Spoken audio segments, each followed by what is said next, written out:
Welcome, in front of me is a NOKIA 5.3 and today I'll show you a couple tweaks and tricks you can do on this device.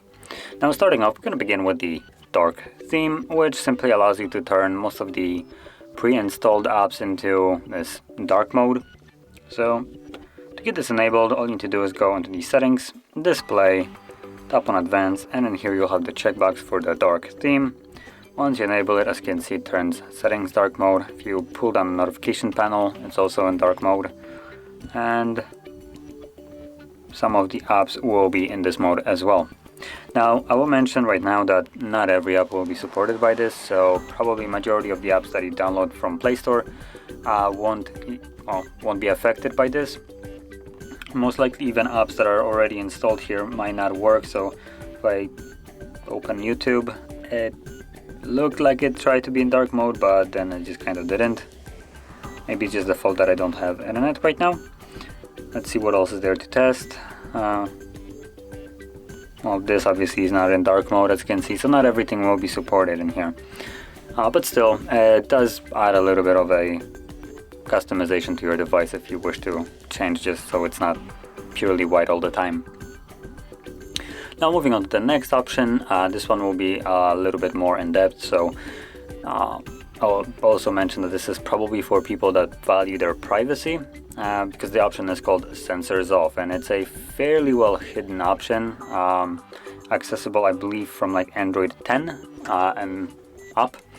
I believe it wasn't in like Android 9, so if you have older phone you probably won't see this. And also to get it enabled, you do need to enable the developer options. So if you know how to do it, then you can, I guess, skip by a couple seconds. And if you are a person that doesn't actually know how to do it, I'll quickly show you. So all you need to do is go into the About Phone, scroll all the way down. Once you find the build number, tap on that 7 times. And this will basically bring you a message that developer mode has been enabled. And from there, once you go back, you can go then to the System, tap on Advanced, and you will see developer options right here. If you don't enable the developer options through the About Phone by tapping on the build number, this will not be here at all. Now once you have enabled it, you can simply tap on it and scroll down a little bit while you're still in the, basically the first category, I believe. Yep, there it is.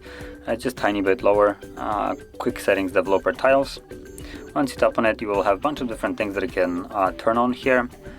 Some things you might be interested in, so we do have like for instance performance tests, where it just shows you just graphs on the screen if you wanted to,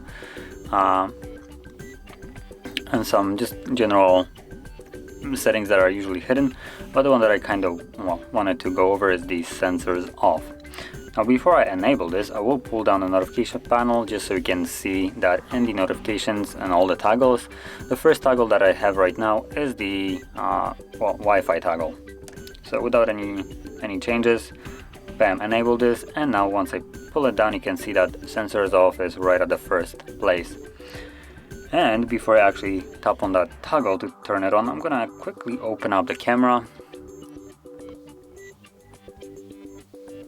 So obviously you can see that the camera is working, right? You can see my hand, right? So let me just quickly pull down the notification panel, and again you can barely see it in the back, it's still moving. Once I tap on this toggle, the camera will just simply stop working.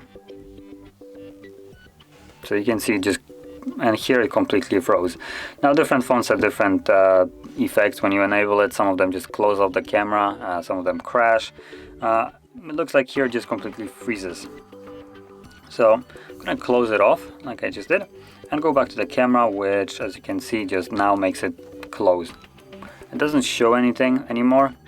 As you can see, there's nothing showing up, it just closes after trying to launch. So yeah, so camera is one of those things that won't work, front and the back.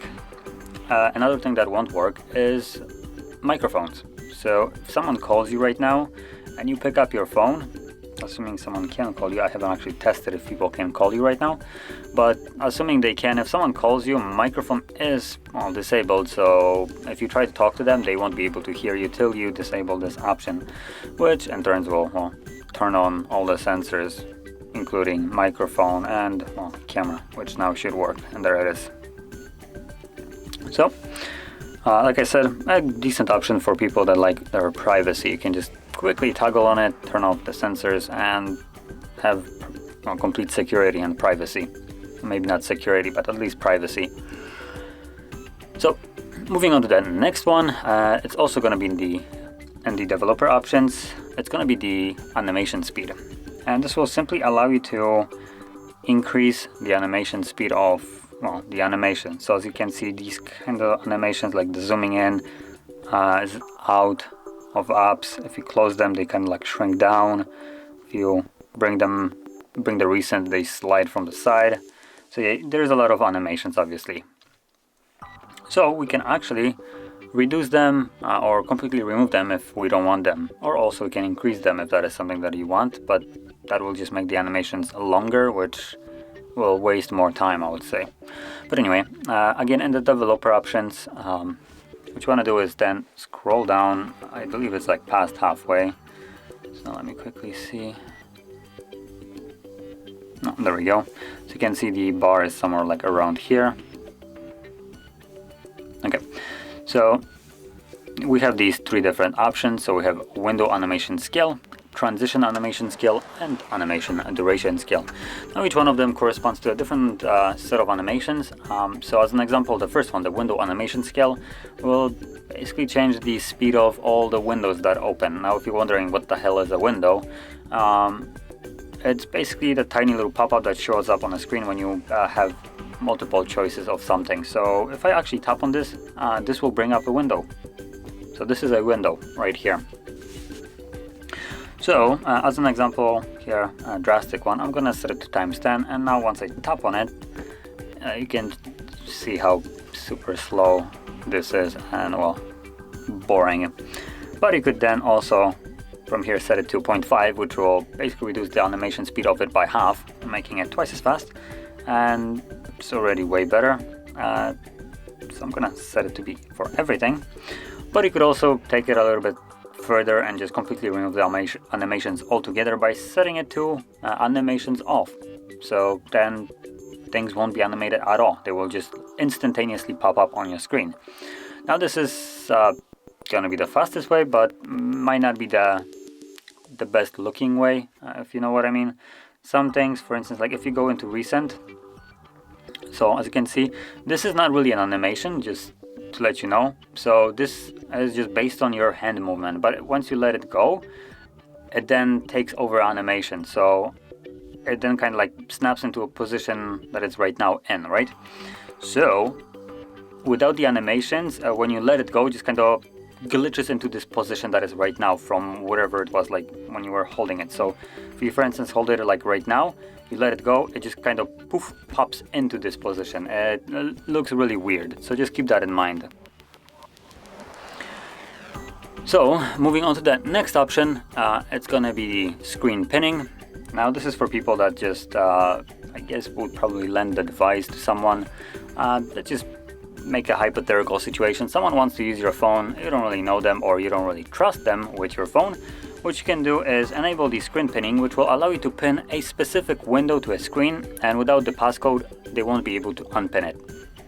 So to actually get it set up, because we do need to first enable it, what you want to do is go into the security and settings, and from here right at the bottom, once you tap on advanced, you have last option, screen pinning. So tap on it, tap on the check mark right here, and this already will enable the screen pinning, but you could take it a little bit further with the lock device when unpinning. So if someone knows how to unpin some kind of application, without this option, they are able to just kind of like unpin it and keep on using the device, which kind of would defeat the purpose of this. But once you enable this option, it will basically lock the device and force you to put in a pin, pattern, password to unlock it before you can start using it again after unpinning that window. So I'm gonna go with the pattern just for a showcase right here.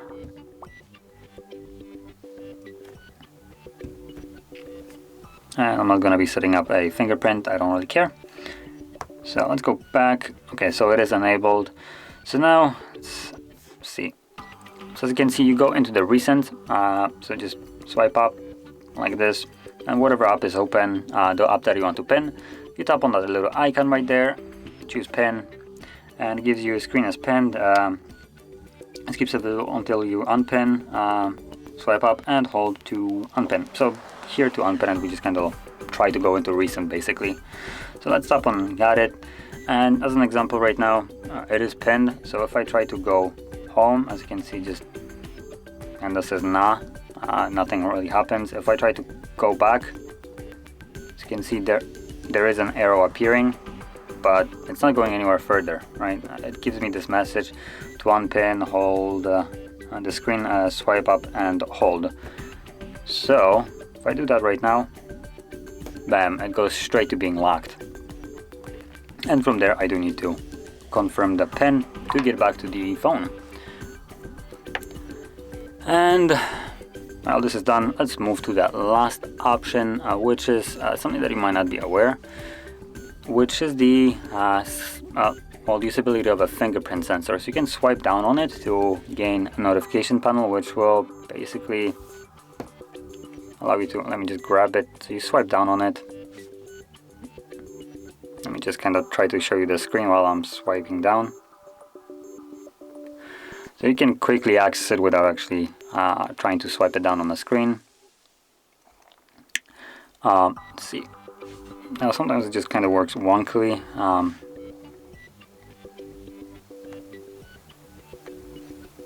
You do need to be, in a way, touching majority of the sensor. So let me just kind of show you what I mean. So when you don't want to like kind of swipe like this, as you can see, doing this doesn't really do much. It does sometimes work, but barely. So what you want to do is put your finger on it and swipe down on it, in a way slowly, and this will bring up the notifications. So it's a fairly simple thing, but not everybody knows about it, and sometimes it's just kind of nice to have such an option. Now also, if you don't really like it, maybe your finger just swipes on the sensor sometimes, just normally without you wanting to pull down a notification panel, you could disable this if you're not a fan of this option and it just kind of annoys you. And to do so, all you needed to do is go into the settings. From here, scroll down to system, gestures, and swipe fingerprint for notification. Bam, disable it. And now if you try to swipe down on it, you can see that nothing is happening. There we go. So there we go.